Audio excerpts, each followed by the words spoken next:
پیکا قانون تو بنا لیا گیا ہے، لیکن یہی پیکا قانون اب گلے کی ہڈی بنتا جا رہا ہے۔ یورپی یونین کا ایک وفد دوستو پاکستان آیا ہے، آرمی چیف سے بھی ملا ہے، حکومتی وفد سے بھی ملا ہے، اور اس نے پاکستان آ کر بڑی بڑی دھمکیاں لگائی ہیں کہ اگر یہ پیکا قانون واپس نہ ہوا، انسانی حقوق کے معاملات کو آپ نے ٹھیک نہ کیا تو حالات پاکستان کے لیے خراب ہو جائیں گے، GSP+ سٹیٹس بھی ہم لے سکتے ہیں۔ آرمی چیف سے ملاقات کے بعد کیا کچھ کہا گیا ہے، آپ یہ ذرا سنیں۔ یورپین یونین نے پاکستان کو جو دھمکی اور تھریٹ لگائی ہے اس سے فرق یقینی طور پہ پڑ سکتا ہے۔ یورپین یونین کے جو اسپیشل ریپرزنٹیٹو ہیں فار ہیومن رائٹس، جن کا نام ہے اولف اسکوگ، وہ ایک ہفتے کے لیے پاکستان میں ہیں۔ گزشتہ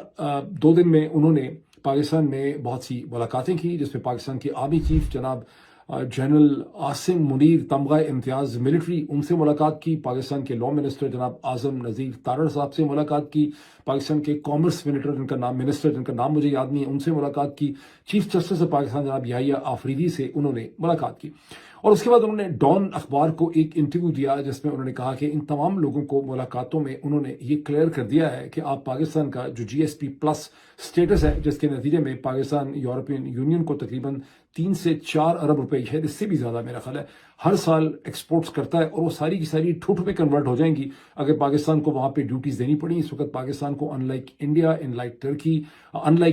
لائک ٹرکی پاکستان کو ایک پریفرنشل ایکسیس ہے یورپین یونین میں، اور پاکستانی مصنوعات اتنی کوالٹی کی ہیں نہیں کہ ادروائز وہ اپنے کمپیٹیٹرز کے ساتھ کمپیٹ کر سکیں، اگر ان کو بھی اتنا ہی 10-15% اس کے اوپر ان کو ڈیوٹی 5-10% جو بھی ہے وہ دینی پڑے گی۔ تو انہوں نے کہا کہ اس کو اب GSP+ سٹیٹس کو آپ فار گرانٹڈ نہ لیں، ہم ریویو کی طرف جا رہے ہیں اور ہمیں ریویو کرنا ہوگا، یہ ضروری نہیں ہے کہ کنٹینیو کر سکیں۔ اور انہوں نے کہا کہ ہمیں بہت کنسرن ہے کہ پاکستان میں سویلینز کا جو ملٹری ٹرائل ہو رہا ہے، آپ کے پاس یہ نہیں ہونا چاہیے۔ ہم پہلے بھی اپنی پوزیشن کلیئر کر چکے ہیں، ان کی پہلے بھی ایک اسٹیٹمنٹ آئی تھی، وہ بھی میں کوشش کرتا ہوں آپ کو اسکرین کے اوپر دکھاؤں، اور یہ کہ